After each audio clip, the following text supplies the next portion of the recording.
Hey guys, we're starting where we left off, the Cold War and why the Cold War was not a hot war. If you remember, a Cold War is the opposite of a hot war. Hot war meaning a regular war. People are dying, bombs are being dropped. What we're looking at in the Cold War is no fighting being done between the two main combatants, the United States versus the Soviet Union, for 45 some odd years, and they never have a war. They never actually shoot or drop bombs on each other. And the question you have to ask yourself is why? Why would this Cold War last so long, yet not eventually turn into a hot war? And the answer is actually pretty simple, something we've already talked about. And there's your answer right there. Nuclear weapons. It's really that simple. The fact that the United States and Soviet Union both had nuclear weapons and how devastating those weapons were basically made it so that they could not go to war with each other. The idea that really explained this, and this is question number 8, or I guess for today it would be question number 2. How is mutually assured destruction related to the Cold War? This term, mutually assured destruction, basically meant that nobody could win a nuclear war.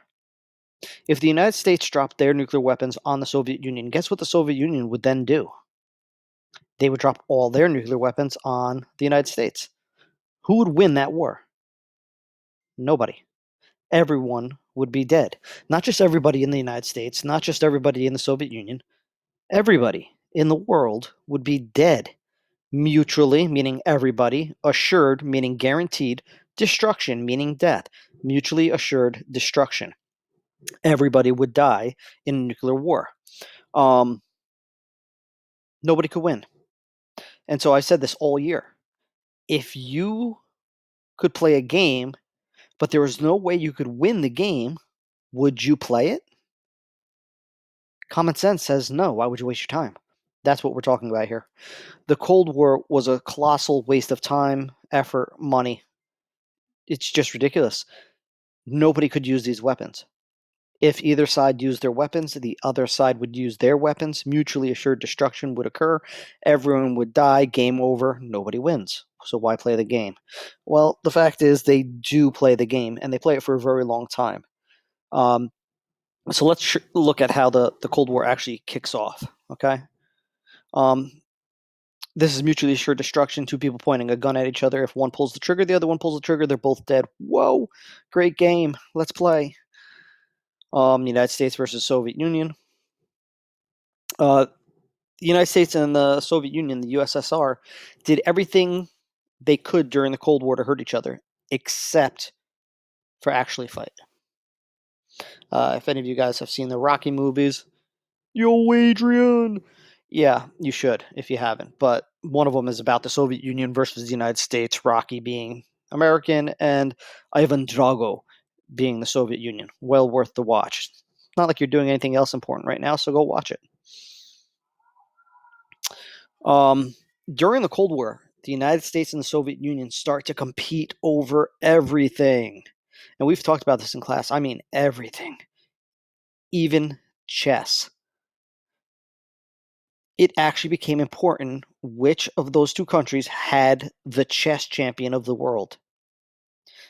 If the Soviets had the best chess player, well, that was just too bad. We had to have Bobby Fischer, our best champion.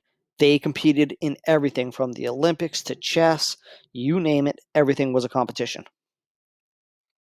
Because each side is trying to show the world that their side is better, that communism is better for the Soviet Union, or democracy and capitalism is better for the United States. And so they compete everywhere. So here we go. Let's look at how the Cold War actually gets started. We know that the United States and the Soviet Union helped each other during World War II. They surround Germany and defeat the Nazis. Yay for everybody. Here's a picture of the Soviets actually congratulating the United States as they meet in the middle of Germany. It doesn't last long. After the war is over, well, actually, towards the end of the war, there's a big meeting held. And this is your next question. What did Stalin agree to do at the Yalta Conference? This is important. They have this meeting, and here's your big three. You have Joseph Stalin over here, you have Roosevelt for the United States, and you have Churchill for England. And at this meeting, this Yalta meeting, there's going to be an agreement. We know that Stalin did not trust the United States, did not like the United States or England for that matter. And so something's going to happen here. Let's just see what he does. Well, here's one reason why he doesn't trust the United States. We have a bomb, the atom bomb, the nuclear bomb. And at this point, the Soviet Union doesn't have one.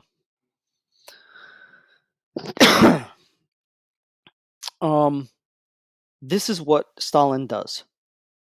This is important. This term self-determination up here, self-determination. Basically, what Stalin agrees to do is for the countries that the Soviet Union took over while they were chasing the Germans back to Germany, Stalin says those countries will have self-determination, meaning that those countries will be able to pick their own governments after the war is over. Meaning that after the Soviets chase the Germans back to Germany, the Soviets will go back to the Soviet Union and leave all these Eastern European countries free to determine their own governments. This is the big agreement that's done at Yalta. Can you trust Stalin, though? Nah, come on now. And so what ends up happening is Stalin ends up taking over these countries.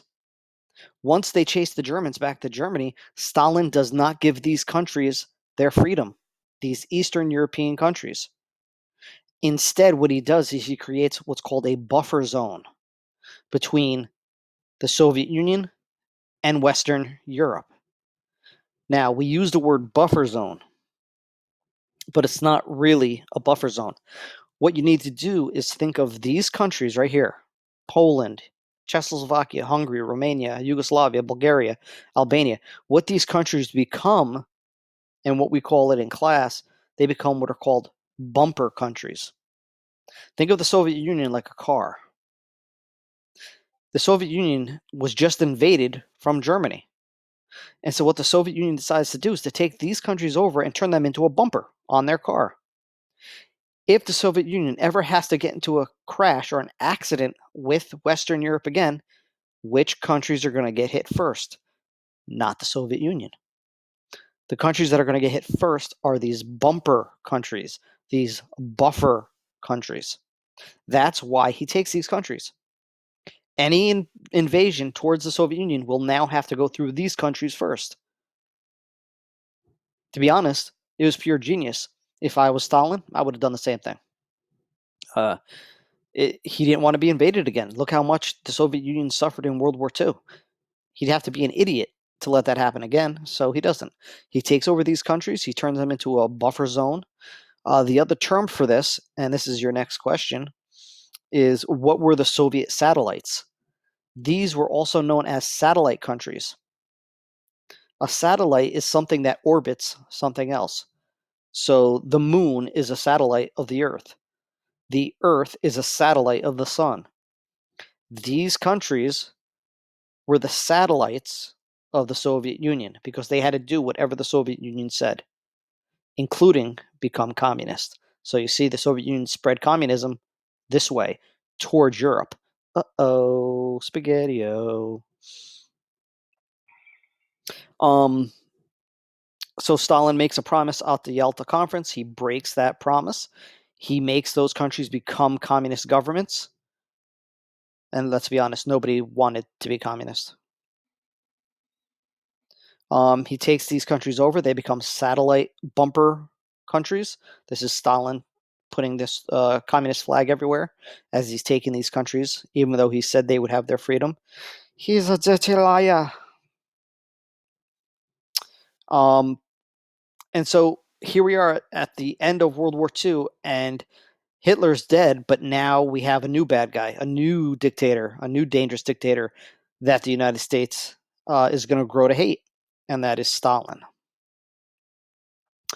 And so that's where we will end for The day.